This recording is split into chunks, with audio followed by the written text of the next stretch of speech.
morning. I'm Marv Hintz. I'm Corey's dad. I'm speaking on the behalf of the four grandparents, my wife Karen, Carol, and George, who are Jason's parents. I woke up at 4 o'clock this morning and I couldn't sleep, so I've been keeping a current update to my friends back home as to how things were. And excuse me.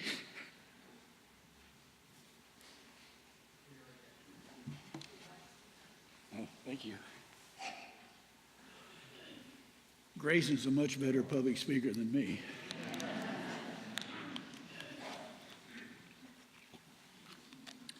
Anyway, I wrote my friends that last night was a hard night. We had a viewing of Jude, and we were able to pay our last respects. And I thought I was a pretty tough guy. I'm an engineer. I worked a whole career. I ran projects. I was a vice president. Can't get any tougher than that. I'm not that tough. It hit me. Anyway, what I mean to talk about is when the boys were born, we got the call to December 13th that we had 2 new grandsons. So we caught the earliest flights we could to get out to see them. And I took movies of them, and the Santa Claus guy had already gone by, and they had hats on them, and I looked for him to try to see if he'd come back so I can take a picture, take a movie of him with the boys, but it didn't happen. So, but we have great pictures. And in the beginning, when the boys came home, Karen and I realized that Jason and Corey were really desperately sleepy. They needed some relief. So we volunteered to take the 1 a.m. and the 5 a.m. shifts. We're both in our 70s. And anyway, Karen said, well, I got weak wrists. I've got to take Jude. He's the lighter of the two. What I didn't realize, and Grayson's fine, what I didn't realize is Jude was a very efficient little kid. He put that bottle down inside of 20 minutes, and he burped readily, and Karen and he both went back to bed. And Grayson was maybe halfway through the bottle and playing with the nipple.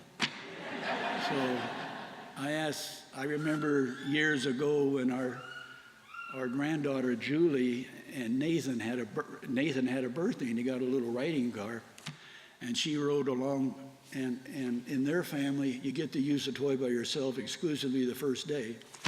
But Julie wanted to ride in that toy, so she ran along Nathan and said, Jesus really wants you to share.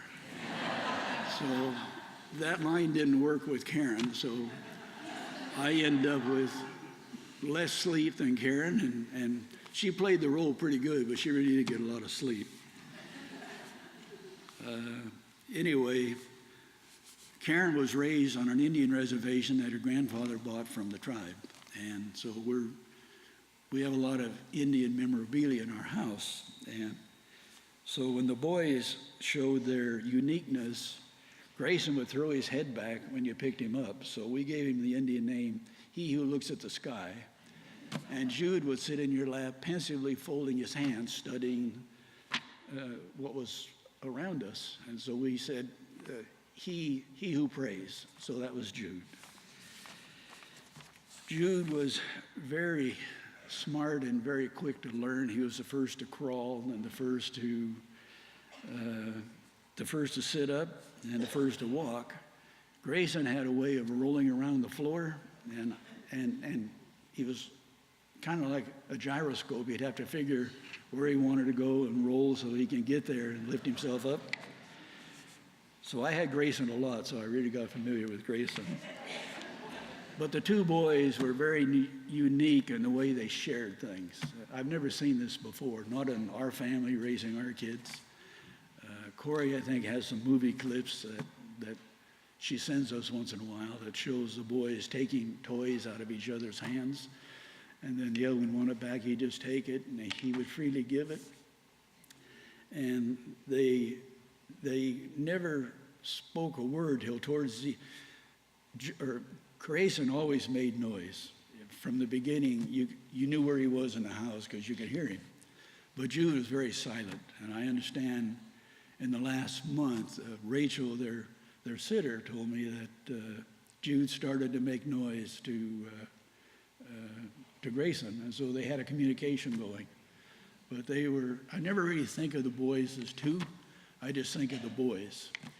And Grayson is a fantastic kid. Now he has to accept all the more love because we're all going to focus on him. Anyway, we took a 50-year cruise around the Caribbean and took the whole family. And it was the first time to get the boys out on a trip. And I heard the cousins talking about there was the adult table and the kids table, and the adults fed the main meal to the boys, and the kids got to feed the dessert to the boys, so they pushed them around. And they were waving at each other all the time. I think they wanted dessert more than they wanted the main meal. And anyway, there's a lot of good memories. My daughter-in-law, Becky, told me that's the best way to spend our money. So now I understand that was the best way to spend our money. Anyway, he was very curious about life, and he loved everybody that would talk to him, and he'd light you up with his smile. And Grayson has the same smile, so they're very unique boys, and it's very hard on the family. I'm proud of both Jason and Corey. Last night they were champs. They handled the viewing and hugged and cried with everybody. And one of the good things came out of this week is Karen and I got to know George and Carol. And I told Grayson, I now know where his good heart came from.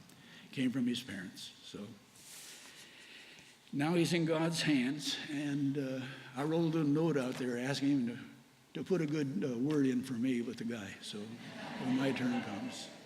But thank you all for coming. You're not public, you're friends and family. So thank you for being here.